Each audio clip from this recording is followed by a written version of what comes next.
Good afternoon, welcome to నమస్తే తెలంగాణ. నేను మీ ప్రత్యూష. బుల్టన్ల ముందుగా హెడ్లైన్స్. కల్లాలో తడిసిన ధాన్యం, చేతికొచ్చిన పంటలకు నష్టం. అకాల వర్షాలతో అన్నదాతలు ఆగమాగం. బడుగు బలహీన వర్గాల అభివృద్ధికే రాజకీయాల్లోకి ప్రవీణ్ కుమార్. నాగర్ కర్నూలు ప్రజలు గెలిపించుకోవాలని పిలుపునిచ్చిన కేటీఆర్. తెలంగాణ హక్కుల కోసం కోట్లాడేది బీఆర్ఎస్ఏ. లోక్సభ ఎన్నికలో గెలిపించాలని నామా విజ్ఞప్తి. బీజేపీకి చందా ఇచ్చినోళ్లకు ఈడీ కేసులో బెయిల్. నిస్సిగ్గుగా సమర్థించుకుంటున్నారన్న ఆప్ ఎంపీ సంజయ్ సింగ్. భారత పర్యటనను వాయిదా వేసుకున్న ఎలాన్ మస్క్ ఈ ఏడాది చివరిలో రావచ్చని సందేశం.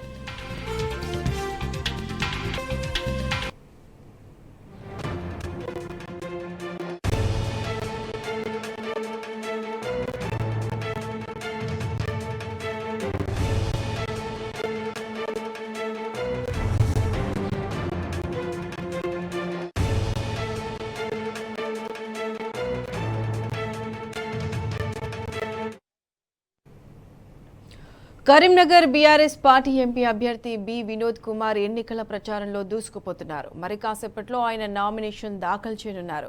దీనికి సంబంధించి పూర్తి అప్డేట్స్ మా ప్రతినిధి వేణు లైవ్ లో అందిస్తారు. వేణు,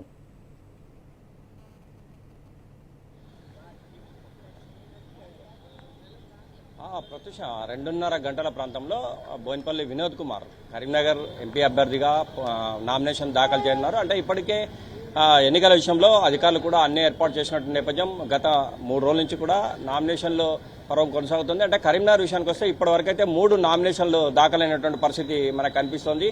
ముఖ్యంగా అంటే ఈ అత్యవసర సర్వీస్ ఉన్న వారికి మాత్రం తప్పనిసరిగా పోస్టల్ బ్యాలెట్ ఏర్పాటు చేసినటువంటి నేపథ్యం 85 సంవత్సరాలు ఉన్నటువంటి వృద్ధులకు కావచ్చు, వికలాంగులకు కావచ్చు, వారి ఇంటి వద్దనే ఓటు వేసే విధంగా మే 3వ తారీఖున వారి ఇంటి వద్దకు వెళ్లి ఓటు సౌకర్యం కల్పిస్తారు. అంటే మొత్తం మీద మన కరీంనగర్ కలెక్టరేట్కి సంబంధించి చూసుకుంటే అంటే పోలీసు పెద్ద ఎత్తున బందోబస్తు ఏర్పాటు చేయడమే కాదు, ఎన్నికల అధికారులు కూడా నిఘా పెట్టినటువంటి నేపథ్యం మనకు కనిపిస్తుంది. ఎక్కడ కూడా ఎలాంటి అవాంఛనీయ సంఘటన జరగకుండా ఓవైపు పోలీసు బందోబస్తు, మరోవైపు ఎన్నికల నిఘా నేత్రాలు కూడా ఎక్కడికక్కడ చూసినటువంటి నేపథ్యం మనకు కనిపిస్తుంది. ప్రత్యూష ఇంకోవైపు చూసుకుంటే జిల్లా వ్యాప్తంగా 2194 పోలింగ్ కేంద్రాలు ఏర్పాటు చేశారు. అంటే ఈ మోడల్ కోడ్ కనుక ఉల్లంఘిస్తే మాత్రం వారిపై కఠిన చర్యలు తీసుకుంటామని చెప్పిన నేపథ్యం మనకు కనిపిస్తుంది. ర్యాలీలు కావచ్చు, సమావేశాలు కావచ్చు, ఎవరు నిర్వహించినా తప్పనిసరిగా అనుమతి తీసుకోవాలని చెప్పిన నేపథ్యం. అంటే ఇప్పటి వరకు చూసుకుంటే మాత్రం ఎన్నికలకు సంబంధించి 68 కేసులు నమోదైనటువంటి పరిస్థితి. ఇటు అంటే ముఖ్యంగా ఈ వృద్ధులు, వికలాంగుల విషయంలో మాత్రం ఇటు అధికారులు ప్రత్యక్షంగా చర్య తీసుకున్న నేపథ్యం. ఎందుకంటే వారు రాలేరు కనుక ఓటు హక్కును తప్పనిసరిగా వినియోగించుకోవాలి. ప్రతి ఒక్కరు కూడా ఓటు హక్కు వినియోగించుకోవాలి కనుక వారి వద్దకే వెళ్లి మే 3వ తారీఖున ఓటు హక్కు వినియోగించుకునే విధంగా వారి ఇంటికి వెళ్లి ఓటు హక్కు ఇచ్చే అవకాశం కల్పించారు. మరోవైపు 2019లో జరిగిన ఎన్నికల నేపథ్యం ఒక ఎత్తు అయితే ఈసారి ఓటింగ్ పర్సంటేజీ పెంచే విధంగా కూడా ఎన్నికల అధికారులు అన్ని చర్యలు తీసుకుంటున్న నేపథ్యం మనకు కనిపిస్తోంది. ముఖ్యంగా కరీంనగర్ జిల్లా విషయానికి వస్తే అంటే పురుషుల కంటే కూడా స్త్రీలు అంటే 50,000 మంది స్త్రీలు ఓటు హక్కు అంటే ఎక్కువ మహిళలు ఉన్నటువంటి నేపథ్యం. అంటే మొత్తం మీద అయితే ఇప్పటి వరకు చూసుకుంటే ఎక్కడ కూడా ఎలాంటి అవాంఛనీయ పోలీసులు చెక్ పోస్టులే కావచ్చు, మరోవైపు నిఘా సంబంధించి అంటే 95 లక్షల కంటే కూడా ఎక్కువ ఖర్చు చేయొద్దని చెప్పి ఇప్పటికే చెప్పిన నేపథ్యం మరోవైపు ఉంది. అంటే మొత్తం మీద అయితే ఇప్పటి వరకు మన కరీంనగర్ పార్లమెంట్ విషయానికి వస్తే 3 నామినేషన్లు దాఖలు చేసినటువంటి నేపథ్యం. మరోవైపు పెద్దపల్లికి సంబంధించి నిన్న పెద్దపల్లి అభ్యర్థి అయినటువంటి కొప్పులేశ్వర్ నామినేషన్ దాఖలు చేశారు. 2:30 గంటల ప్రాంతంలో ఇటు బోయినపల్లి వినోద్ కుమార్ నామినేషన్ దాఖలు చేయనున్నారు. అంటే ఏదేమైనా కానీ మొత్తం మీద ఈ ఎలక్షన్ సంబంధించి ఎండాకాలం కనుక బాగా ఒక ఎండలో ఉన్న నేపథ్యంలో కూడా అవసరం అనుకుంటే దానికి అనుగుణంగా అన్ని ఏర్పాట్లు కూడా చేశామని చెప్పి అధికారులు చెప్తున్న నేపథ్యం. ఓటింగ్ పర్సెంటేజ్ పెంచేందుకు కూడా ప్రయత్నం చేస్తున్నట్టు 2019 కంటే కూడా ఈసారి ఎక్కువ ఓటింగ్ పర్సెంటేజ్ పెంచే విధంగా చూస్తున్న నేపథ్యం మనకు కనిపిస్తోంది. అంటే మొత్తం మీద ప్రతి ఒక్కరు కూడా ఎటువంటి సభలు సమావేశాలు నిర్వహించినా తప్పనిసరిగా వాళ్ళ పర్మిషన్ తీసుకుంటే మాత్రమే మేము అలర్ట్ చేస్తామని చెప్తున్నారు. 50,000కు మించి కనుక డబ్బులు క్యారీ చేయకూడదు, చేస్తే మాత్రం సీజ్ చేస్తామని చెప్తున్న నేపథ్యం. ఇప్పటి వరకు కరీంనగర్ జిల్లాలో 7 కోట్ల రూపాయలు సీజ్ చేసినట్టు నేపథ్యం. ఇది మొత్తం మీద కరీంనగర్ సంబంధించిన లోక్సభ ఓటు studio. Right Venu, thanks for the live updates.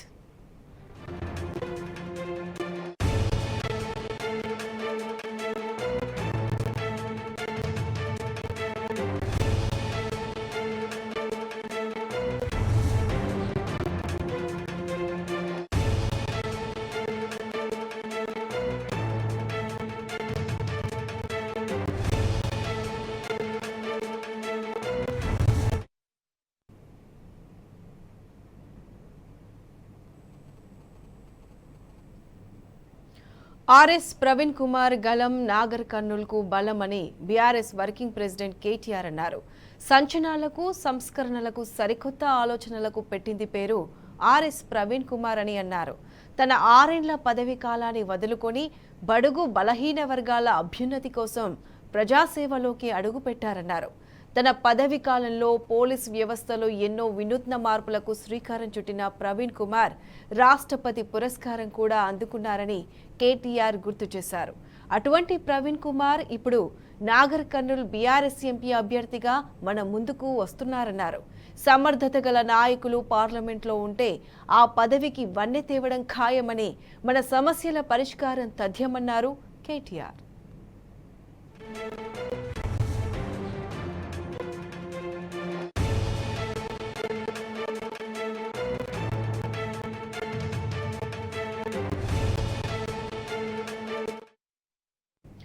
RS Praveen Kumar గలం నాగర్ కర్నూల్కు బలమని BRS working president KTR tweet చేశారు. దీనికి సంబంధించి పూర్తి అప్డేట్స్ మా ప్రతినిధి లివిల్ అందిస్తారు. లివిల్,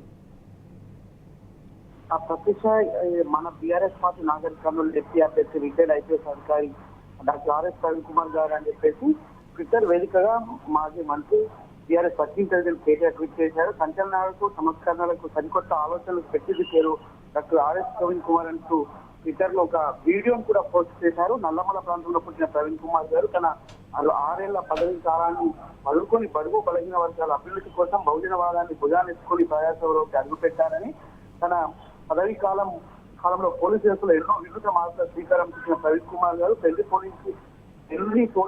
పోలీసు నుంచి ఆర్టీఓ అని చెప్పేసి కూడా ఈ సందర్భంగా ట్వీట్ చేశారు. తెలంగాణ ఆంధ్రప్రదేశ్ రాష్ట్రాలతో పాటు ఐక్యరాజ్య సమితి కోసం ఒకప్పటి యుగోస్లావియాలో కూడా ఆర్ఎస్ ప్రవీణ్ కుమార్ పనిచేశారని చెప్పేసి కూడా ఈ సందర్భంగా గుర్తు చేశారు. తన సేవలకు గాను రాష్ట్రపతి పురస్కారం, United nations police medal, police guarantee medal వంటి ఎన్నో అత్యున్నత పురస్కారాలు అందుకున్నారని చెప్పేసి కూడా ఆర్ఎస్ ప్రవీణ్ కుమార్ ను కొనియాడారు. తెలంగాణ రాష్ట్రం ఏర్పడ్డాక కేసీఆర్ గారి నాయకత్వం జరిగిన గురుకుల విద్యా విప్లవంలో ప్రవీణ్ కుమార్ నిర్వహించిన ప్రాంత అమోఘమైందని చెప్పేసి కూడా ఈ సందర్భంగా చెప్పారు. అంతేకాకుండా సాంఘిక సంక్షేమ గురుకులాల ద్వారా ఎందరో బలహీన వర్గాలకు చెందిన విద్యార్థులకు ఉన్నత చదువులు అందుకోవడానికి, ప్రతిష్టాత్మకంగా విద్యాలయాల్లో సీటు సంపాదించడానికి, జాతీయ అంతర్జాతీయ స్థాయిలో క్రీడల్లో రాణించడానికి తన తోడ్పాటు కూడా అందించారని చెప్పేసి కూడా ఈ సందర్భంగా చెప్పారు. ప్రవీణ్ కుమార్ గారు ఇప్పుడు Nagar Kurnool BRS party MP అభ్యర్థిగా మన ముందుకు వస్తున్నారు. సమర్థత నాయకుడు పార్లమెంట్ లో ఉంటే ఆ పదవికి వన్నె తేవడం ఖాయం, మన సమస్యలు పరిష్కారం సాధ్యం అంటూ కూడా ఈ సందర్భంగా చెప్పారు.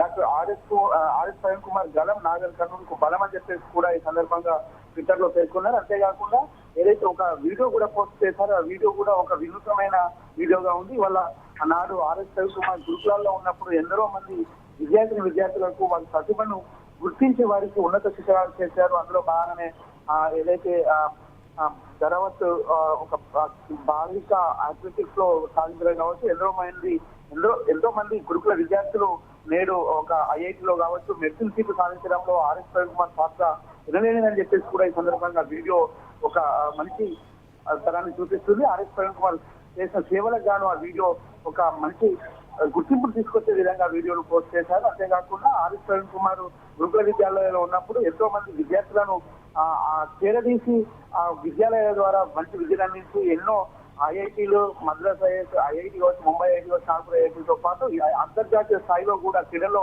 అంతర్జాతీయ స్థాయిలో కూడా రాణించే విధంగా ఆర్ఎస్ ప్రవీణ్ కుమార్ నాటి విద్యార్థులు తీర్చిదిద్దడం ఆయనకే దక్కింది ఆ గౌరవం అని చెప్పేసి కూడా ఈ సందర్భంగా ట్విట్టర్ లో పేర్కొన్నారు. ఖచ్చితంగా ఇవాళ నాగర్ కర్నూలు ఎంపీ అభ్యర్థిగా ఎవరైతే ఉన్నారో ఆర్ఎస్ ప్రవీణ్ కుమార్ ను గెలిపించుకుంటే ఖచ్చితంగా బీఆర్ఎస్ పార్టీ పట్ల కాదు, తెలంగాణ వాదాన్ని, తెలంగాణ బలుగు బలహీన వర్గాల వాదాన్ని కూడా ఇవాళ దేశవ్యాప్తంగా తీసుకెళ్ళడానికి అవసరం అవుతుందని చెప్పేసి కూడా చెప్తున్నారు. అంతేకాకుండా తెలంగాణ వాదాన్ని బలంగా వినిపించే నాయకుడు ఆర్ఎస్ ప్రవీణ్ కుమార్ అని చెప్పేసి కూడా ఈ సందర్భంగా ట్విట్టర్ వేదికగా BRS working president KTR tweet చేశారు. ప్రతిష్టం right level, thank you.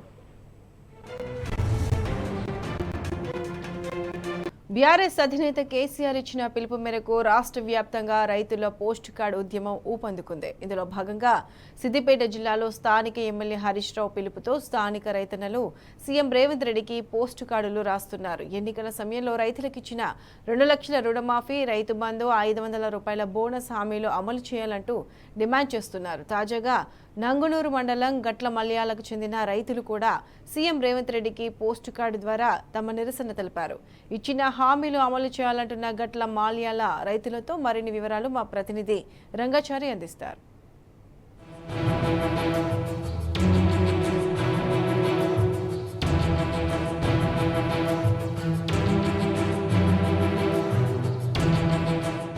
Siddipet జిల్లా వ్యాప్తంగా తమ డిమాండ్లను ముఖ్యమంత్రి రేవంత్ రెడ్డి నెరవేర్చాలనే లక్ష్యంతో పెద్ద ఎత్తున పోస్ట్ కార్డుల ఉద్యమం కొనసాగుతుంది. గత 4-5 రోజులుగా సిద్దిపేట నియోజకవర్గంతో పాటు సిద్దిపేట జిల్లాలోని వివిధ ప్రాంతాల్లో పెద్ద ఎత్తున రైతులు కదిలి తమ డిమాండ్లతో కూడిన లేఖల్ని ముఖ్యమంత్రి రేవంత్ రెడ్డికి రాస్తున్నటువంటి పరిస్థితి కనిపిస్తుంది. ముఖ్యంగా ఈ కార్యక్రమానికి సిద్దిపేట నియోజకవర్గమే శ్రీకారం చుట్టింది. గత ఎన్నికల సందర్భంగా ముఖ్యమంత్రి రేవంత్ రెడ్డి అప్పటి పిసిసి అధ్యక్షుని హోదాలో రైతులకు అనేక హామీలు ఇవ్వడం జరిగింది. ప్రధానంగా 2 లక్షల రుణమాఫీ, రైతులందరికీ కూడా ఏకకాలంలో 2 లక్షల రుణమాఫీ, అట్లాగే రైతులందరికీ కూడా పండించిన పంటలకు 500 రూపాయల బోనస్ని ఇస్తారని చెప్పి కూడా ఆయన హామీ ఇవ్వడం జరిగింది. డిసెంబర్ 9వ తారీఖున తాను అధికారం చేపట్టిన వెంటనే ముఖ్యమంత్రి బాధ్యతలు చేపట్టిన వెంటనే ఈ అన్నీ కూడా అమలు చేస్తామని చెప్పి ఆయన హామీ ఇవ్వడం జరిగింది. అయితే ఇప్పటి వరకు కూడా అది అమలు కాలేదు. ముఖ్యంగా ఇది 2వ పంట, ప్రభుత్వం వచ్చిన తర్వాత ఇది 2వ పంట వచ్చింది. ప్రస్తుతం యాసంగి పంటలకు సంబంధించిన ధాన్యం కొనుగోలు ప్రక్రియ కూడా అంతటా ప్రారంభమైంది. కొన్ని చోట్ల ఇప్పటికే చాలామంది రైతులు తమ ధాన్యాన్ని అమ్ముకున్నటువంటి పరిస్థితి ఉంది. కానీ ఇప్పటి వరకు కూడా ఆ బోనస్కు సంబంధించిన అంశం మీద ముఖ్యమంత్రి రేవంత్ రెడ్డి నుంచి, ప్రభుత్వం నుంచి కానీ స్పష్టమైనటువంటి హామీ ఇంతవరకు రాలేదు. ఈ నేపథ్యంలో సిద్దిపేట నియోజకవర్గంలో మాజీ మంత్రి హరీష్ రావు పిలుపు మేరకు పెద్ద ఎత్తున ముఖ్యమంత్రి రేవంత్ రెడ్డికి లేఖలు రాసే ఉద్యమం ప్రారంభమైంది. ఇప్పుడు మనం నంగునూరు మండలం గట్లమల్యాలలో ఉన్నాం. ఈ గట్లమల్యాలకు సంబంధించిన రైతులంతా ఇక్కడ ధాన్యం కొనుగోలు కేంద్రానికి ధాన్యం అమ్ముకోవడానికి రావడం జరిగింది. ఈ రైతులంతా కూడా ప్రధానంగా వీళ్ళు ఒక ఉద్యమంగా ముఖ్యమంత్రి రేవంత్ రెడ్డికి పోస్ట్ కార్డులు రాస్తున్నటువంటి పరిస్థితి ఉంది. ఇప్పుడు మనం విజువల్స్లో చూస్తూ ఉన్నాం. ఇక్కడికి వచ్చినటువంటి రైతులంతా కూడా లేఖలు రాసి ముఖ్యమంత్రి పంపించడం కోసం సిద్ధంగా ఉన్నటువంటి పరిస్థితి ఉంది. వాళ్ళు ప్రధానంగా ఏ డిమాండ్స్ చేస్తూ ఉన్నారు, ఎందుకు ఈ లేఖలు రాస్తూ ఉన్నారో ఒక్కసారి మనం వాళ్ళనే స్వయంగా అడిగి తెలుసుకుందాం. చెప్పండి సోమిరెడ్డి గారు, మీరు ఒక రైతుగా, ఈ ప్రాంతానికి సంబంధించిన రైతుగా మీ ప్రధాన డిమాండ్ ఏమిటి? ఎందుకు ఈ లేఖలు రాస్తున్నారు? మేము ప్రధానంగా మాకు గౌరవ మా శాసనసభ్యులు హరీష్ రావు గారు మాకు ఈ మద్దతు ధర గురించి మేము కూడా తనని అడగడం జరిగింది. మరి మన చేతిలో ప్రభుత్వం ఇప్పుడు లేదు కాబట్టి మరి కాంగ్రెస్ ప్రభుత్వం గద్దెనెక్కింది తప్పుడు హామీలు ఇచ్చి. మరి ఈ మద్దతు ధర గురించి మీరు అందరూ కూడా రైతులందరూ లేఖల ద్వారా వారికి మీరు ఒక నిరసన తెలిపండి, మద్దతు ధర రావాలని, మన బోనస్ రావాలని చెప్పేసి మీరు అందరు లెటర్ అని పిలుపునియడం జరిగింది. మేము కూడా నిజంగా అతను మరి కాంగ్రెస్ పార్టీ ప్రభుత్వంలో వచ్చే ముందు వాళ్ళు ఇచ్చినటువంటి హామీల్ని నెరవేర్చమని మేము అడుగుతున్నాం. కొత్తగా గొంతేమో కోరికలేమో అడుగుతలేం. మాకు మద్దతు ధర 500 రూపాయలు బోనస్ ఇస్తా అనేది మాత్రం తప్పకుండా ఇవ్వాలి. ఎందుకంటే ఇవాళ మాకు సిద్దిపేట జిల్లాలో రంగనాయక స్వరం నీళ్లు కొన్ని వచ్చినాయి కాబట్టి కొంతమంది పంటలు మేము ఎండిపోకుండా మేము ఆదుకోగలిగిన మమ్మల్ని. ఎందుకంటే మాకు పరివాహన వాగు ఉంటుంది, అక్కడ చెక్ డ్యామ్లు ఉన్నాయి, అందులో నీళ్ళు రావడం వల్ల భూగర్భ జలాలు ఉండడం వల్ల మాకు ఇవాళ కొంత మేలు జరిగింది. కానీ ఇవాళ మద్దతు ధర పోంగా అంటే మాకు ఏమైతుందంటే టైం వచ్చేసరికి వానలు వస్తున్నాయి, వరదలు వస్తున్నాయి అని చెప్పేసి కొంతమంది రైతులు కూడా ఒక 300-400 తక్కువనే కళ్ళంనే ఇవ్వాల్సిన పరిస్థితి ఏర్పడుతుంది. కానీ మేము కూడా అనుకుంటా ఉన్నాం, ఎందుకంటే మనం ధాన్యం కొనుగోలు కేంద్రంలో అమ్మాలి, మనం కంపల్సరీగా మనకి ఇస్తాన బోనస్ను కొట్లాడి మనం బోనస్ తెచ్చుకోవాలనే ఉద్దేశంతో ఇవాళ మేము సీఎం రేవంత్ రెడ్డి గారికి మేము లెటర్ రాస్తా ఉన్నాం. దయచేసి ఆయన మీ ద్వారా కూడా మేము రిక్వెస్ట్ చేస్తామని కోరుతా ఉన్నాం. మా రైతాంగానికి అందరూ ఇచ్చిన హామీలు, ఆయన ఇచ్చిన హామీలో ఒక్క హామీ కూడా మాకు ఇక్కడ నెరవేర్చలేదు. 2 లక్షల రుణమాఫీ చేస్తా అని డిసెంబర్ 9 తారీఖున రుణమాఫీ చేస్తా అన్నారు. కానీ నిజంగా మా రైతులందరూ కూడా ఇలా బ్యాంకర్స్ వచ్చి మా దగ్గరికి వచ్చి నోటీసులు ఇస్తూ ఉన్నారు, మీరు ఇంకా రిన్యువల్ చేయట్లేదు, రిన్యువల్ చేసుకోవాలి, కంపల్సరీ డబ్బులు కట్టాలి, రిన్యువల్ చేసుకోవాలంటున్నారు. కొంతమంది గతంలో 1 లక్ష రుణమాఫీ ఒక 60% అయినప్పటికీ ఇంకా 40% కొంతమంది కాలేదు. కాకపోయినా ఎవరైతే 40 మంది 40% ఉన్నారో వాళ్ళకు రుణమాఫీ కాక వాళ్ళు బాధపడతా ఉన్నాం. అదేవిధంగా ఇప్పుడు నేను ఇస్తాను 2 లక్షల రుణమాఫీ 9 తారీఖున ఇస్తా అని చెప్పి ఇంతవరకు కూడా మాకు రుణమాఫీ చేయకపోవడం వల్ల మేము బ్యాంకులలో పోయి ఈ అప్పులు కట్టలేకపోతా ఉన్నాం.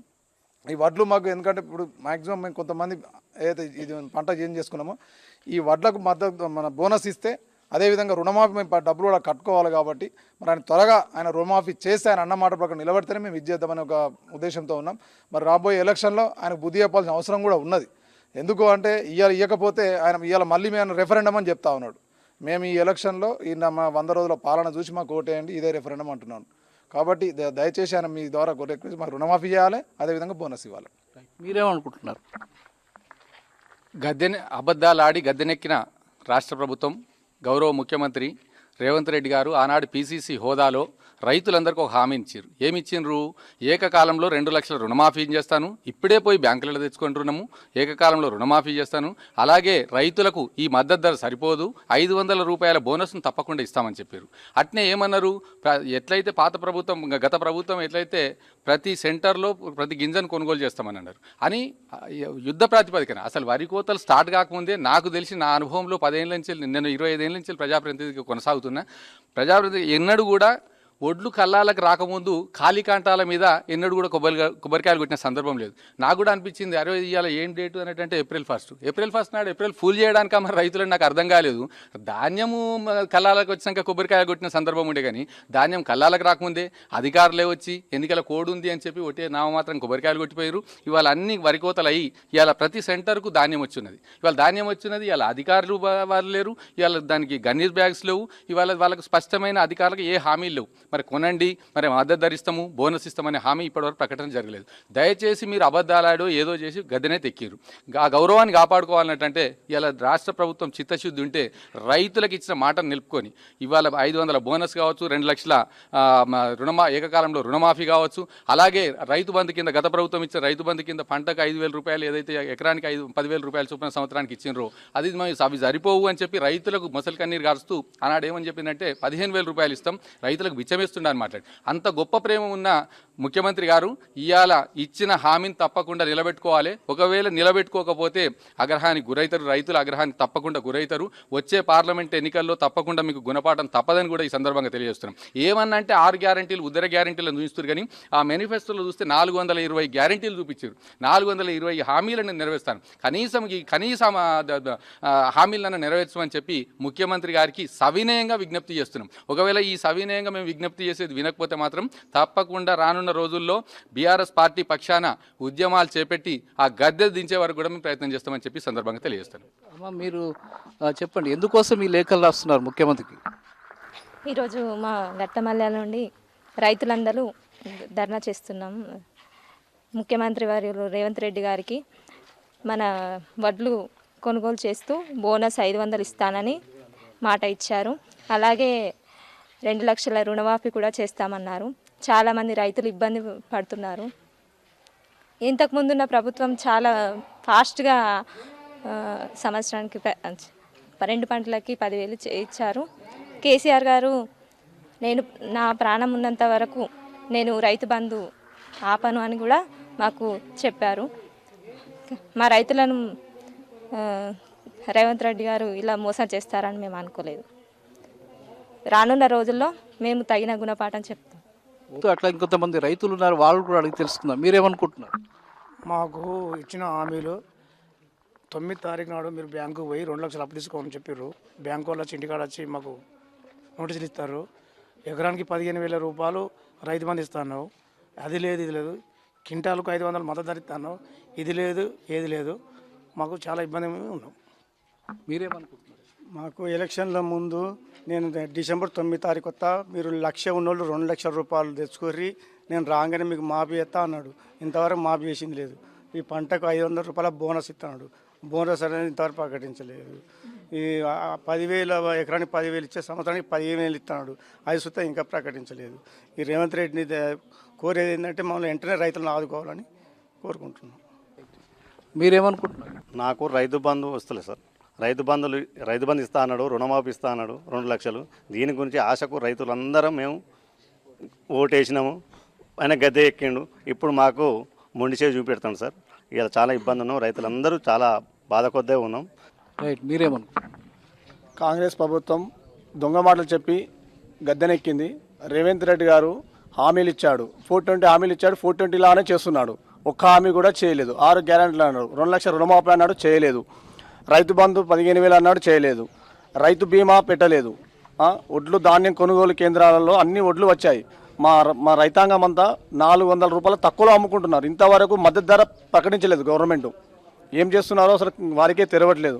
ఈ రానున్న ఎన్నికల్లో రేవంత్ రెడ్డి ఖచ్చితంగా గుణపాఠం చెప్తాము. రైట్ మీరేమనుకుంటున్నారు? ప్రభుత్వం అనేది రైతుల్ని ద్రోహం చేసిన విధంగా ఉంది. ఎందుకనగా మాకు డిసెంబర్ 9వ తారీఖు నాడే రైతు 2 లక్షల రుణమాఫీ చేస్తా మీకు అని చెప్పి ఘంటాప్రదంగా చెప్పిన సీఎం ఈరోజు ఏప్రిల్ అయిపోయి మేకి వచ్చినా కూడా ఇంతవరకు ఆ రుణమాఫీ అనేది ఆ ద్రోహే లేదు. ఆ సోయి లేనటువంటి సీఎం గారికి ఇంకా మా రైతాంగానికి 24 గంటల కరెంట్ ఇస్తా అన్నాడు. ఇంతవరకు కూడా 24 గంటల కరెంట్ అనేది ఇవ్వక ఒక్కొక్క రైతు కరెంటు మోటార్లు కాలిపోయి అప్పులు తెచ్చి ఎన్నో రకంగా ఇబ్బందులు పడి ఈరోజు మోటార్ నడిపించుకొని పంట పండించుకున్నాం. ఈ పంటకు మద్దతు ధర బోనస్ 500 రూపాయలు ఇస్తా అన్నాడు. ఆ బోనస్ కూడా ఇంతవరకు ఆ ఊహ లేదు. ఆ సోయి లేనటువంటి సీఎం రేవంత్ రెడ్డి గారికి మా రైతుల తరపున, మా గట్లమల్యాల గ్రామ రైతుల తరపున మేము ఒకటే కోరేది, మాకు ఈ రైతు బోనసు, రైతు రుణమాఫీ, ఈ రైతు బంధు 15,000 రూపాయలు ఇస్తాను ఇలాంటి చెప్పి ఇలా గద్దె ఎక్కినావు నువ్వు. మా రైతులందరూ కూడా ఆశలకు పోయి అత్యాశలు అయ్యి ఇలా ఒక్కొక్క రైతు ఆత్మహత్యకు పాల్పడుతుండు. ఎందుకంటే మీరు ఇస్తున్న ఆశలు చూపించి అప్పులు చేసి ఇలా అత్యాశకు గురై మా రైతు అన్నటోడు చావుకు సిద్ధపడుతుండు. దయచేసి మీరు మా గోస చూడాలి, లేకుంటే మీకు రాబోయే ఎంపీ ఎలక్షన్లో తగినటువంటి బుద్ధి చెప్తాం. మీరు ఎందుకు రాసిండ్రే ఉత్తరం ఎందుకు రాస్తారు ముఖ్యమంత్రికి? అయ్యా రేవంత్ రెడ్డి గారు, మీకు లక్కీ నెంబర్ 420 అనేది ఉన్నట్టున్నది. మీరు 420 అబద్ధాలతోనే గద్దెనెక్కారు. కేసీఆర్ బుచ్చమెత్తడని చెప్పారు కదా, ఇప్పుడు మేము మమ్మల్ని బుచ్చగల చేసిన రేవంత్ రెడ్డి గారు ఇప్పుడు మాకు రుణమాఫీ లేదు, రైతు బంధు లేదు, వడ్లకు మద్దతు ధర లేదు, బోనస్ లేదు. మీరు 420 మాటలు చెప్పి ఈ 420 లెక్కలు చేసి మమ్మల్ని 420 అలా చేసినాం. మీరు సుత రేవంత్ రెడ్డి గారు దయచేసి మీరు అన్నది 420 హామీలు ఇచ్చారు కదా, ఇప్పుడు 4 నెలల నుండి కనీసం 4 హామీలు సుత మీరు నెరవేర్చలేదు. మీరు దయచేసి మీరు అన్న మాట మీద ఉండగలరని కోరుచున్నాం. మీరేమనుకుంటున్నారు? రేవంత్ రెడ్డి గారు, నువ్వు ఇత్తన బోనస్ 500 బోనస్ ఇవ్వాలి, ఈ 2 లక్షల రుణమాఫీ చేయాలి. నువ్వు మళ్ళా అందులో రెడ్డివి నంబర్ 1.